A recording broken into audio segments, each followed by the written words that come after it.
Empezamos este bloque de Meridiano 64 con Gabriela Esteves, actual diputada nacional del Frente de Todos en Córdoba y candidata a la vicegobernación justamente en el mismo partido con Federico Alessandri como gobernador. Gabriela, ¿cómo estás? Muy buenas noches. Muy buenas noches. Todavía precandidata, diría, porque todavía no se presentaron las listas, así que todavía es una precandidatura. Bueno, pero una voluntad lo expresada. sabemos ya todos, ha salido en todos los medios como candidata a gobernadora. Además que ya lo deslizó Federico hará 40 días cuando vino acá, que era muy posible que sea su compañera de fórmula.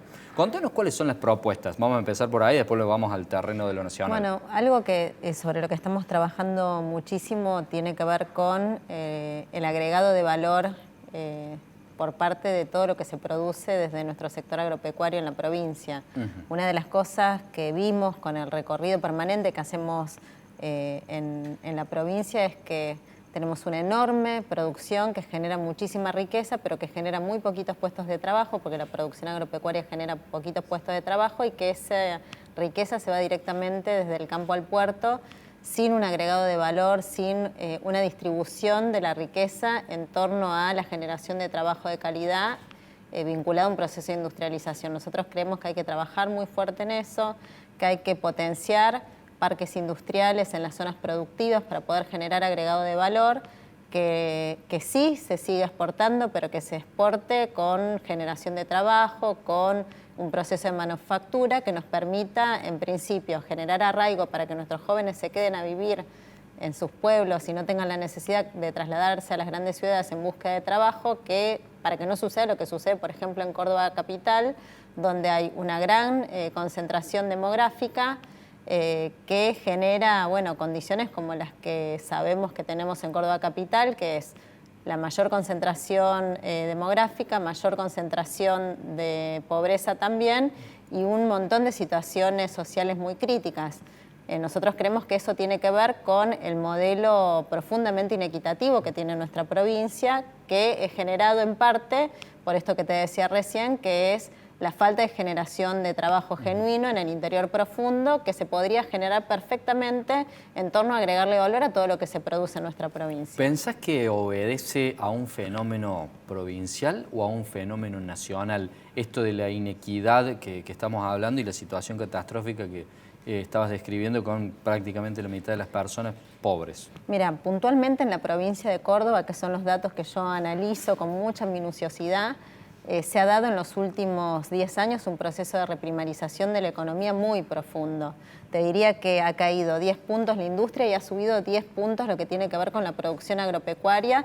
Y si vos ves la línea de generación de trabajo, no creció el trabajo en términos del sector agropecuario y sí bajó de manera considerable en términos del trabajo vinculado a lo industrial. Entonces creo que tiene que ver con un modelo económico que se desarrolla en la provincia de Córdoba, que evidentemente apuesta al sector agropecuario y no tanto al sector industrial. Nosotros lo que creemos es que hay que vincular el sector agropecuario con el sector industrial para poder aprovechar esa enorme riqueza que se produce desde el sector agropecuario, generando un proceso agregado de valor y trabajo, por supuesto. ¿Cómo lo hacemos seductor, ¿no? Porque nadie quiere perder plata. Los empresarios, si vieran una veta de ganancia, harían ese proceso de industrialización acá y no en otros países. Pero no es tan así, vos sabés, porque resulta que lo que se produce en el campo en nuestra provincia está más vinculado a las agroexportadoras que a los productores agropecuarios locales. Digamos, generalmente esos campos están arrendados y no los trabajan quienes son dueños de la tierra. Quizás si se generara una política de promoción industrial que permitiera que esos productores agropecuarios que tienen las tierras produjeran y a su vez en su mismo territorio se generara industrias que agregaran valor, se pudiese generar un biodiesel, por ejemplo. O biodiesel o procesos vinculados a la agroindustria, no solamente del biodiesel, sino, no sé, la generación de alimento para animales, que en algunas zonas de Córdoba se está dando. Por ejemplo, en Altagracia visité una empresa donde producen carne y también generan el alimento. Entonces generan todo un círculo virtuoso que le da trabajo no solamente a la fábrica en donde esto se desarrolla, sino a todos los productores de la zona que colaboran con lo que esa fábrica produce. Yo creo que se pueden generar procesos virtuosos muy interesantes en la provincia de Córdoba. ¿Qué se dio? ¿Qué ocurrió que no ocurrió como en el 19 que el Frente para la Victoria decidió no presentarle competencia a Schiaretti en Córdoba y ahora sí lo hace con Yarlora. Es que no se trata de la persona, sino que se trata del proyecto político. Nosotros en el 2019 creíamos que había una oportunidad de rediscutir por la situación que se había dado en el país y por la situación puntualmente que se había dado en Córdoba. No sé si vos estás al tanto de los números del endeudamiento de la provincia de Córdoba, pero a partir del año 2016 la ecuación de deuda se dio vuelta y la deuda pasó de ser mayoritariamente en pesos a ser mayoritariamente en dólares, en un proceso muy acelerado que puso a la provincia de Córdoba en una situación muy crítica en términos de deuda, que la llevó a tener que renegociar y que este fin de año le toca asumir un pago de deuda, una cuota de deuda que es prácticamente imposible para la economía de la provincia. Entonces nosotros lo que creíamos era que en ese momento había la posibilidad de rediscutir, que se podía dar un proceso dentro del peronismo, que incluso intentamos iniciarlo a principios del 2020, donde nos reunimos con las autoridades provinciales, intentamos generar un proceso de unificación del peronismo para poder dar este tipo de discusiones y después eso no avanzó. ¿No te parece, Gabriela, que es un negocio bárbaro endeudarse en dólares teniendo en cuenta la tasa de devaluación del dólar oficial? Porque la provincia compra dólar oficial, no a MEP ni a Blue de 500 pesos, sino que lo compra a 2.20.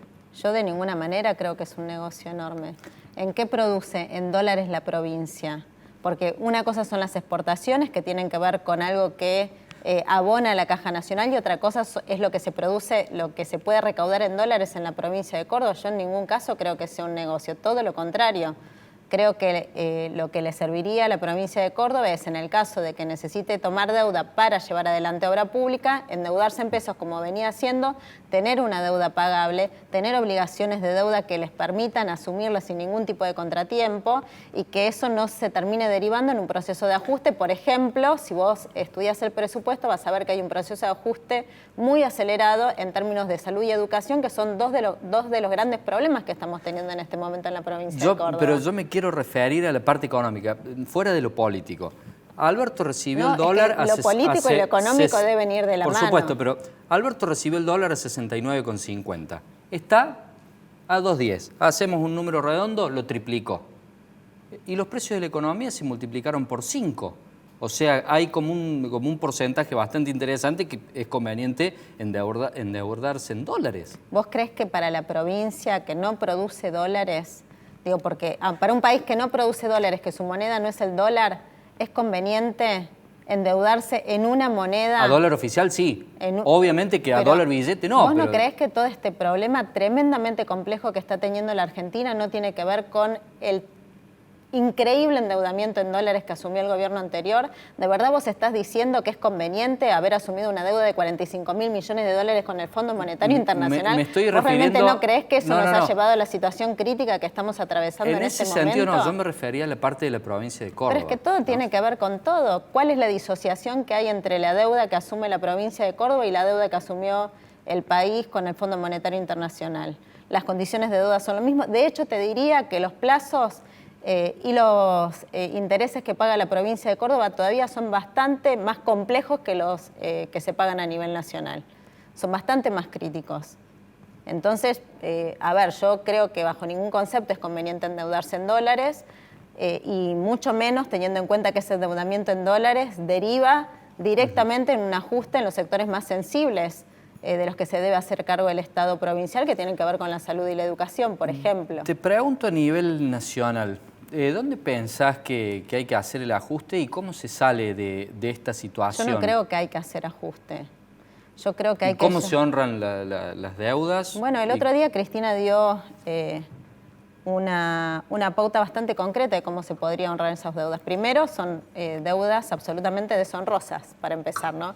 Porque es una deuda que se asumió con el Fondo Monetario Internacional, el gobierno anterior, pasando por encima los propios estatutos del Fondo, la reglamentación del Fondo Monetario Internacional, sin pasar por el Congreso de la Nación y reconociendo el fondo que había sido una deuda de carácter político, y esto lo quiero recalcar con mucha fuerza. La deuda más grande que ha otorgado, el crédito más grande que ha otorgado el Fondo Monetario Internacional se lo otorgó a la Argentina para que Macri gane las elecciones. Simplemente para eso, y lo dijeron con toda claridad. Bien. O sea que es una deuda que no redundaba en ningún beneficio para el pueblo argentino. No vimos ni una obra, ni mejoramiento de ni un solo hospital, ni de ninguna ruta, ni absolutamente nada. De acuerdo. Hablemos entonces de los 17 billones de pasivos del Tesoro y de los 5 circulantes en la ELIX.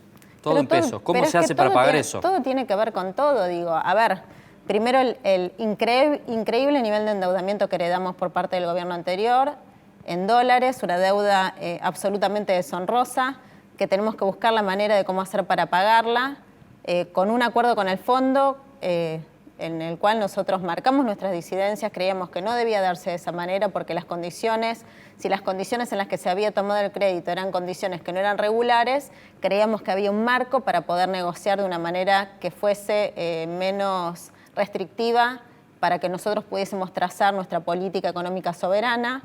Luego también debo decirte que cuando se asumió el gobierno había una deuda por parte de todos los organismos del Estado Nacional de más de 6 meses que no se pagaba absolutamente nada, con lo cual había que hacerse cargo de esa deuda y a los 20 días, y a los 3 meses vino la pandemia y teníamos un sistema de salud absolutamente devastado y había que invertir primero en tratar de fortalecer el sistema de salud y segundo en tratar de que las condiciones que se iban a dar en torno a la economía de las familias a nivel nacional fuesen lo menos perjudiciales posibles y para eso había que generar un programa. ¿Pero cómo lo pagamos a la deuda en pesos? Suponiendo que la en dólares no es legítima. ¿Cómo pagamos no me terminás de dejar de redondear. Pero, a ver, pero es que yo creo que es muy importante, y vos como periodista esto lo tenés que saber muy bien, contextualizar, generar un reconocimiento histórico de cómo vino el proceso para poder entender en qué situación estamos ahora y por qué.